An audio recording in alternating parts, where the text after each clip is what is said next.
قوم شعیب کا واقعہ سنانا چاہتا ہوں جو قرآن پاک میں موجود ہے، اور اس کی تفصیل 12ویں پارے میں سورہ ہود میں بھی آپ پڑھ سکتے ہیں، سورہ آراف میں بھی اس قوم کا واقعہ موجود ہے۔ اب ذرا مختصر میں آپ کو یہ واقعہ سناؤں گا، پھر اس کے ملنے والا میسج، یہ کنکلوژن ہوگا میرے بیان کا۔ ایک بار درود پاک پڑھ لیں، صلو علی الحبیب۔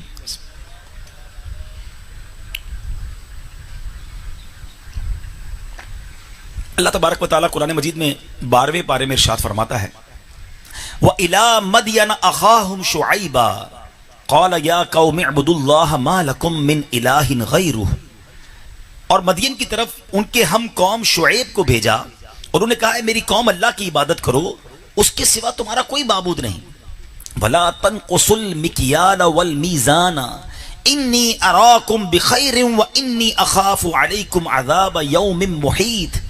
پہلے ان کو بتوں کی پوجا سے روکا، پھر فرمایا اور ناپ تول میں کمی نہ کرو، بے شک میں تمہیں خوشحال دیکھ رہا ہوں اور بے شک مجھے تم پر گھیر لینے والے دن کے عذاب کا ڈر ہے۔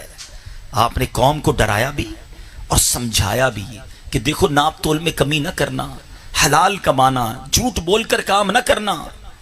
اب اس قوم نے کیا کہا؟ حضرت آگے آیت میں آتا ہے، قالوا یا شعیب اصلاتک تأمرک ان نترک ما یعبد آباؤنا، اے شعیب کیا تمہاری نماز تمہیں یہ حکم دیتی ہے کہ ہم اپنے باپ دادا کے خداؤں کو چھوڑ دیں؟ او ان نفعل فی اموالنا ما نشاء انک لانت الحلیم الرشید، قوم کہتی ہے اور اپنے مال میں مرضی کے مطابق عمل نہ کرے۔ واہ بھائی تم بڑے عقل مند اور نیک چلن ہو، یعنی نیکی کی دعوت دینے والے کا مذاق اڑایا گیا کہ ہمارے باپ داداؤں کے دین کو ہم چھوڑ دیں، تم ہمیں سمجھانے آئے ہو، اور مال ہمارا، کاروبار ہمارا، ہم جیسے بھی کریں، تم ہمیں سکھاؤ گے کہ کاروبار کیسے کرنا ہے۔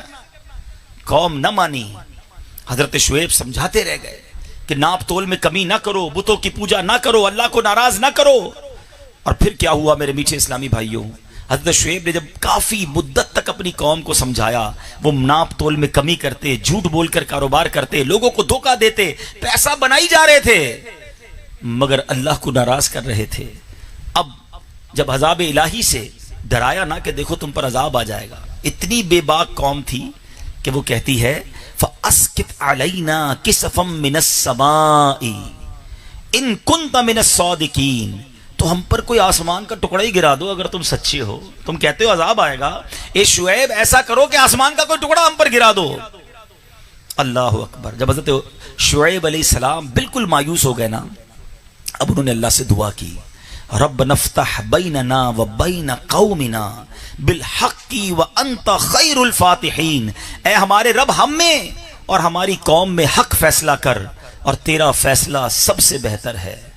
اب جب آپ نے دعا کر دی، اللہ کے نبی نے دعا کر دی، تو اب جو عذاب آیا قرآن اس کا تذکرہ کرتا ہے، فَكَذَّبُوهُ فَأَخَذَهُمْ عَذَابُ يَوْمِ الظُّلَّةِ إِنَّهُ كَانَ عَذَابَ يَوْمٍ عَظِيمٍ، تو انہوں نے جھٹلایا اور انہیں شامیانے والے دن کے عذاب نے آ لیا، بے شک وہ بڑے دن کا عذاب تھا۔ یہ عذاب کیا تھا کہ اہل مدین پر پہلے ایک بڑا سا بادل آیا، پورا شہر اس بادل کے نیچے گویا کالا بادل، everybody is ready to کہ ہم انجوائے کریں گے بارش کو، مگر اس بادل سے بارش نہ برسی، اس بادل سے آگ برسی، ایسی گرم ہوائیں چلی، اتنی گرمی ہوئی کہ یہ سب تباہ و برباد ہو گئے۔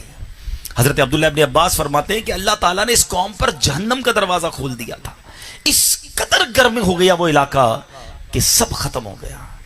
یاد رکھیں میرے میٹھے اسلامی بھائیوں، یہ واقعہ یقیناً ہزاروں سال پہلے کا ہے، مگر ہماری اسی یونیورس میں، ہماری اسی دنیا میں یہ واقعہ ہوا ہے، اور ہمارے قرآن نے ہمیں بتایا ہے کہ وہ قوم نہ مانی، بلکہ اتنی بے باک تھی کہ کہتی اگر تم چاہتے ہو کہ ہم پر عذاب آئے تو آسمان کا ٹکڑا گرا دو نا۔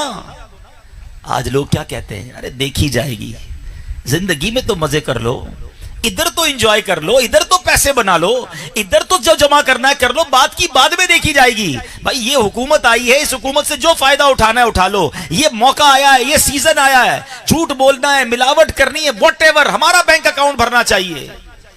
نہیں میرے میٹھے اسلامی بھائی، اسلام اس بات کا درس نہیں دیتا، ہمیں ہماری شریعت سچ بولنے کا درس دیتی ہے۔ ہم جھوٹ بول کر پیسے تو کما لیں گے، جھوٹی قسم کھا کر اپنا مال تو جمع کر لیں گے، مگر یہ حرام مال بربادی ہی لائے گا۔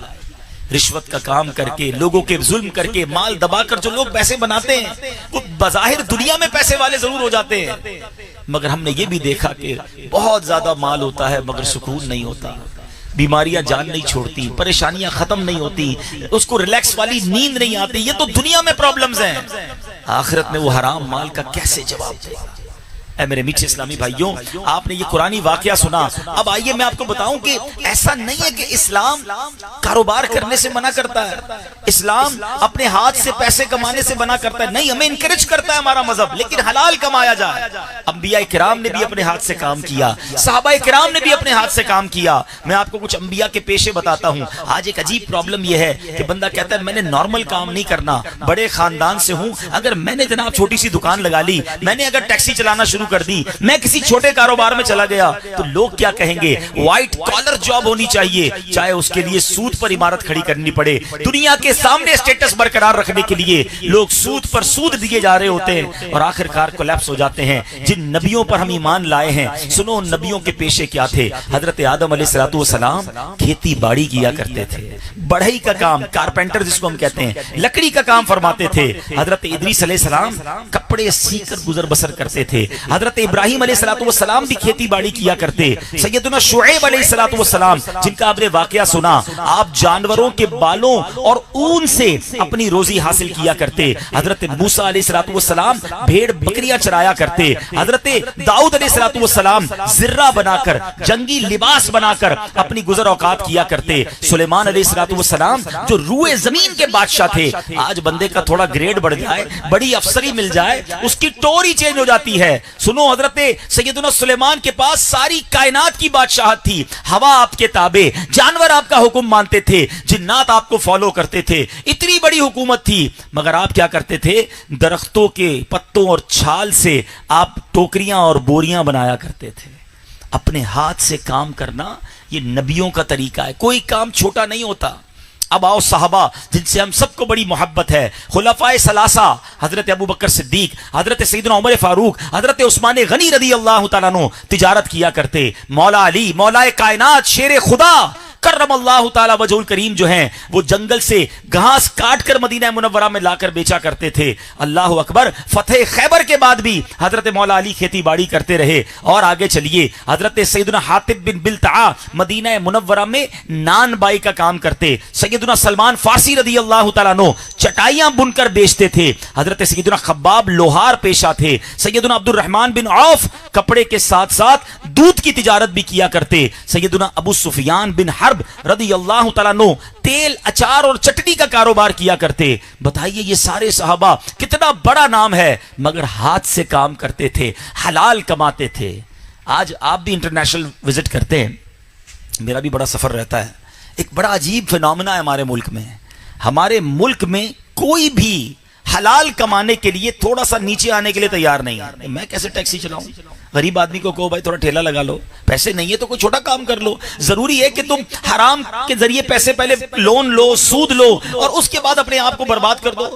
کہتے نہیں میں نیچے نہیں آ سکتا۔ فیکٹری والا کہتا ہے میری 2 فیکٹریاں سب کو پتا ہے، ایک فیکٹری بیچوں گا تو مارکیٹ میں شور مچ جائے گا، اس فیکٹری کو کنٹینیو کرنے کے لیے وہ حرام میں پیسے لے رہا ہوتا ہے۔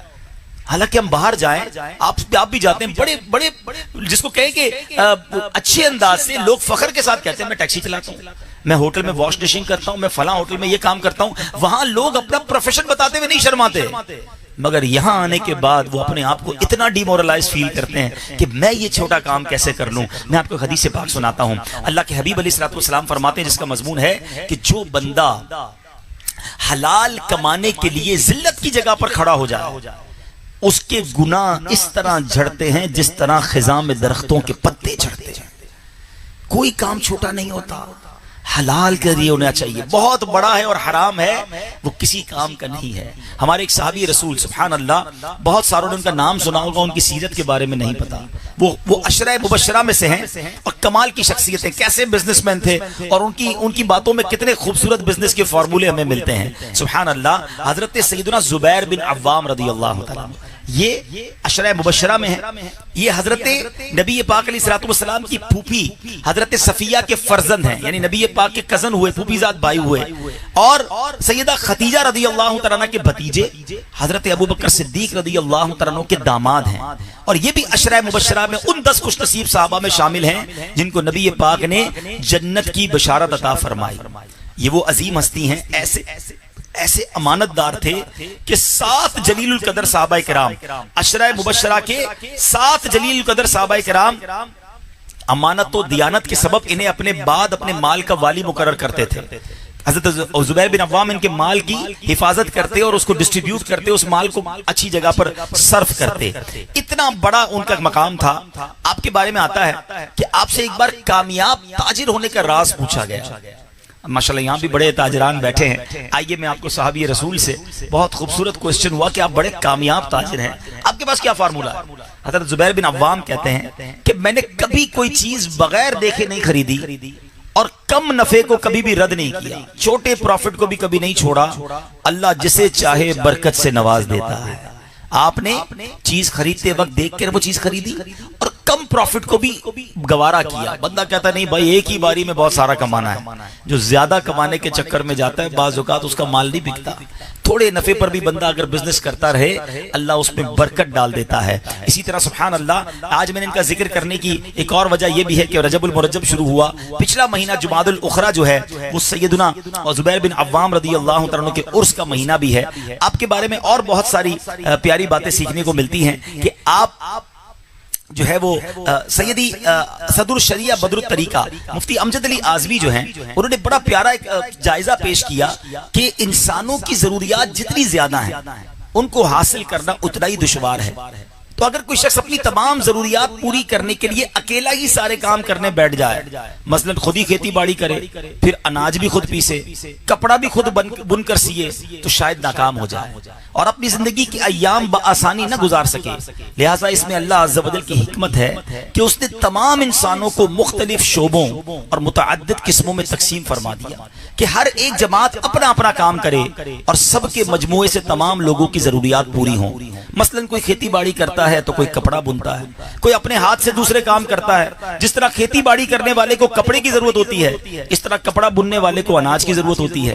ایک دوسرے کے محتاج ہوتے ہیں لوگ, ایک دوسرے کی ضرورت پیدا ہوتی ہے اور اس طرح ایک دوسرے کے پاس پہنچتے ہیں, خرید و فروخت ہوتی ہے اور سب کی حاجتیں پوری ہو جائیں. اللہ نے یہ نظام ہی ایسے بنایا ہے. لیکن قرآن میں رب فرماتا ہے وَجَعَلْنَا النَّهَارَ مَعَاشًا, اور دن کو روزگار کے لیے بنایا.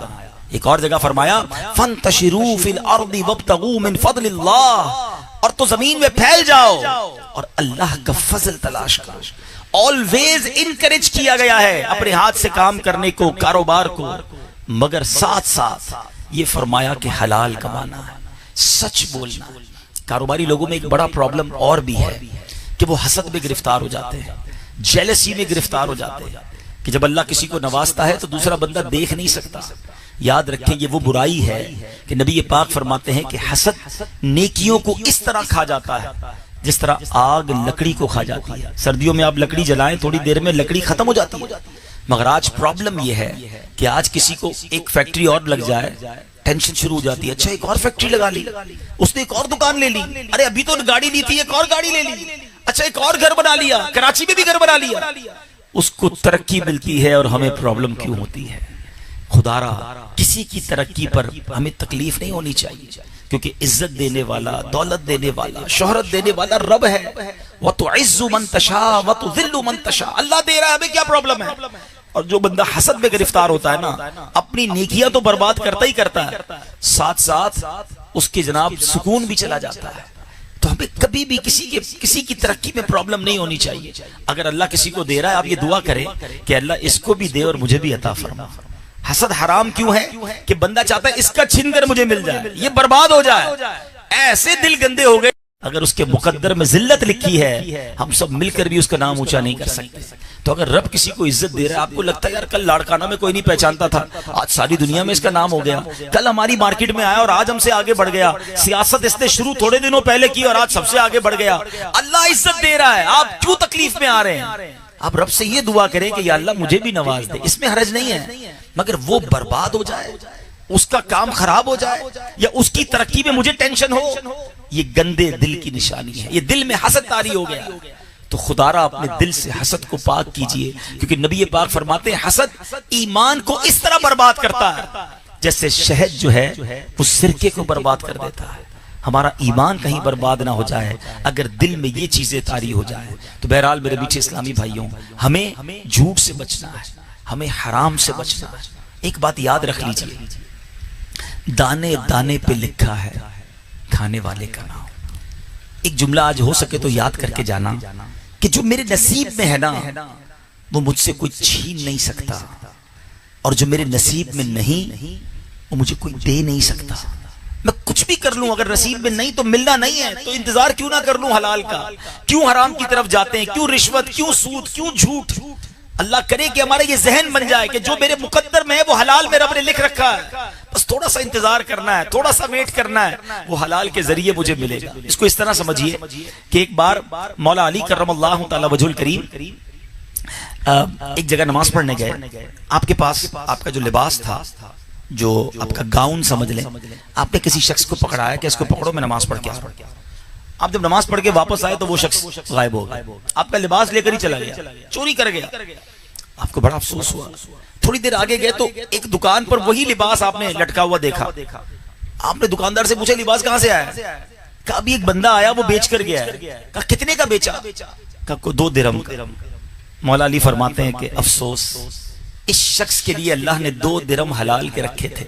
میں نماز پڑھنے گیا تھا، میں نے ذہن بنایا تھا کہ واپس آ کر اس بندے کو 2 درہم تحفے میں دوں گا کہ میرا لباس سنبھالا ہے۔ تھوڑی جلدی کی، اس نے وہی لباس حرام کے ذریعے 2 درہم کما لیا۔ یہی ہم سے غلطی ہو رہی ہے جو ہمیں سمجھ نہیں آ رہی ہے کہ جو میرے نصیب میں ہے وہ مجھے مل کر رہے گا، کوئی نہیں چھین سکے گا، اور نصیب میں نہیں وہ مجھے کوئی دے نہیں سکتا۔ تو میں کیوں نہ سیدھے راستے پہ رہوں، میں کیوں نہ حلال کماؤں اور اپنے رب کی بارگاہ سے برکتیں حاصل کروں۔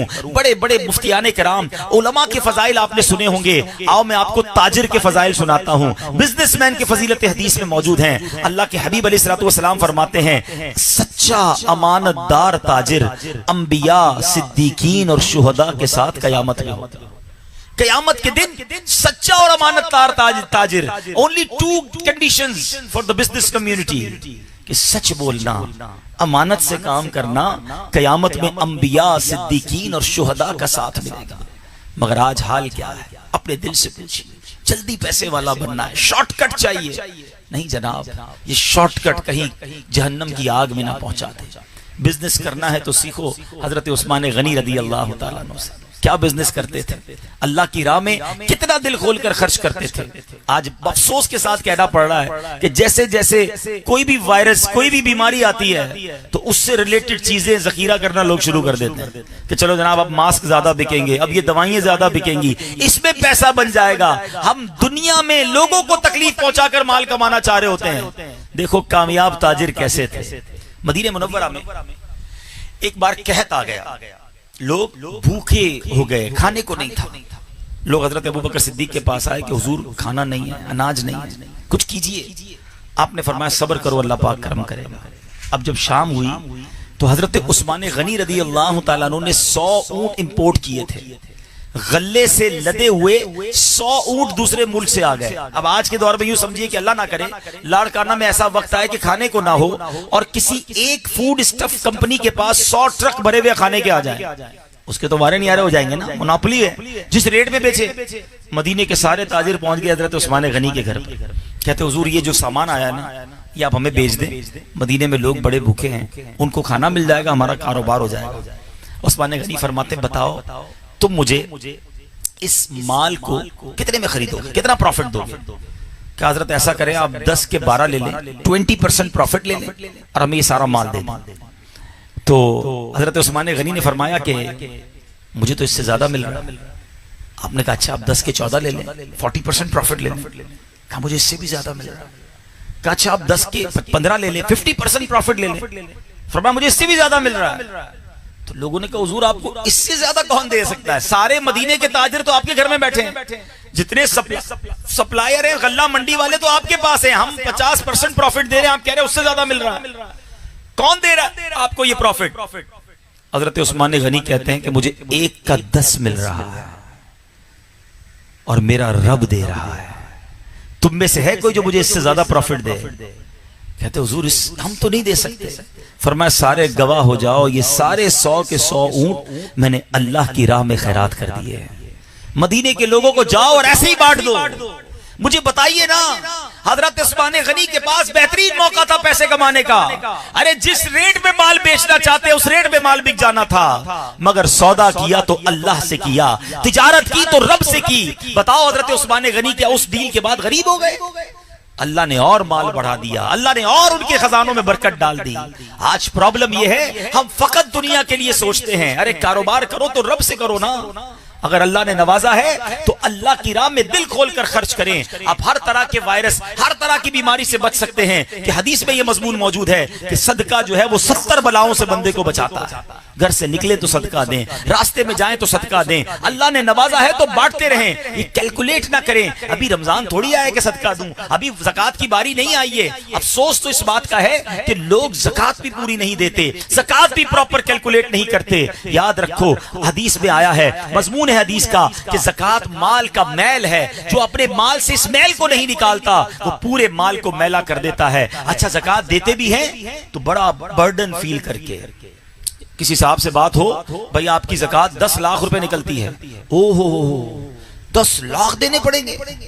ارے خدا کے بندے، تجھے 10 لاکھ پہ بوجھ فیل ہو رہا ہے، رب نے 4 کروڑ دیے تو 10 لاکھ بن رہی ہے نا. ارے زکات دینے والا، صدقہ دینے والا تو اللہ کی راہ میں خرچ بھی کرے اور ساتھ سجدہ شکر بھی ادا کرے کہ مولا تیری مہربانی تو نے دینے والا بنایا، مانگنے والا نہیں بنایا. کبھی سوچا ہمارے گھر پر جو ملازم آ کر کہتا ہے کہ کھانے کو نہیں ہے، میری بچی کی شادی ہے، یا کوئی پڑوسی آ کر کہتا ہے کہ ماں بیمار ہے، ہاسپٹل کے پیسے نہیں ہیں، کہ میں اور آپ بھی ہو سکتے تھے. میرے اور آپ کے اندر کیا کمال ہے کہ اللہ نے مجھے دینے والا بنایا اور دوسرے کو مانگنے والا بنایا. میرا بچہ بھی کسی کے دروازے پر کھڑا ہو سکتا تھا کہ جناب پہننے کو کپڑے نہیں ہیں، کپڑے دے دو، چپل نہیں ہے، چپل دے دو. آج اللہ نے ہمیں دینے والا بنایا تو ہم اتراتے، دے کر جتاتے، لوگ زکات دیتے ہوئے بوجھ فیل کرتے. خدا را یہ نہ کیجئے، دل کھول کر خوش دلی کے ساتھ اللہ کی راہ میں خرچ کیا کریں کہ یا اللہ تیری مہربانی تو نے دینے والا بنایا. اور سجدہ بھی کریں ساتھ کہ مالک ہمیشہ دینے والا رکھیو، مانگنے والا کبھی نہ بنا دیجیے. آپ نے بھی زندگی میں ایسے معاملات دیکھے ہوں گے کہ جب قدرت کا چکر چلتا ہے نا، اس کی مشیت کہ ہم نے زکات دینے والوں کو زکات لینے والا بنتے دیکھا ہے کہ کس طرح سب کچھ چلا جاتا ہے. ہمیشہ شکر گزار رہیے، اللہ کی بارگاہ میں جھکے رہیے، تکبر نہ کرنا. قرآن کہتا ہے یا ایھا الذین آمنوا لا تبطلوا صدقاتکم بالمن والعذا. اے ایمان والو اپنے صدقے باطل نہ کرو تکلیف دے کر اور احسان جتا کر. آج یہ بھی بڑا پرابلم ہے، صدقہ دینا ہے سب کو بتانا بھی ہے، میں نے فلاں غریب کے گھر بنایا، میں نے اپنے ملازم کی شادی کروا دی، میں نے اس کو قرضہ دیا. بعد میں بھی وہ شخص آئے تو اسے یاد دلاتے، یاد ہے نا نوکری میں نے لگائی تھی، بھول تو نہیں گیا تجھے گھر میں نے دیا تھا، ارے یاد ہے جب تو چپل پہن کر آیا تھا اور میں نے تجھے کاروبار سکھایا تھا. ختم، یہ صدقہ گیا آپ کا. یہ آپ نے دل آزاری بھی کی اور صدقہ بھی باطل کر دیا. قرآن کہتا ہے کہ صدقہ دے کر احسان نہ جتانا. مگر آج عجیب مائنڈ سیٹ ہے. ارے ہمارے اسلاف ایسے ہوتے تھے کہ چھپ کر کسی کی مدد کرتے، اسے پتہ بھی نہیں چلتا تھا کہ کون ہے جو مدد کر گیا. اللہ کرے کہ یہ ہمیں اخلاص نصیب ہو جائے. تو بہرحال میرے میٹھے اسلامی بھائیوں، باتیں تو بہت ساری ہیں کرنے والی، مگر آج چونکہ بزنس کمیونٹی کے لوگ موجود ہیں، اگر آپ چاہتے ہیں کہ اللہ آپ کے کام میں اور برکت ڈال دے، آپ چاہتے ہیں آپ سکون کی لائف گزاریں، آپ چاہتے ہیں کہ آپ نظر بد سے بچیں، زوال نعمت سے بچیں، تو خدا را حلال کی طرف ہی رہیے گا، حرام سے ہمیشہ دور رہیے گا، کبھی جھوٹ نہ بولیں، دوسروں سے حسد نہ کریں، اور آپ چاہتے ہیں کہ یہ برکت بڑھتی رہے تو خوب اللہ کی راہ میں خرچ کریں. حدیث پاک میں اللہ کے حبیب نے قسم اٹھا کر فرمایا کہ میں قسم کھا کر کہتا ہوں اللہ کی راہ میں خرچ کرنے سے مال کم نہیں ہوتا. تو یہ کنفرم ہے کہ آپ خرچ کریں گے آپ کا مال ملٹی پلائی ہوگا.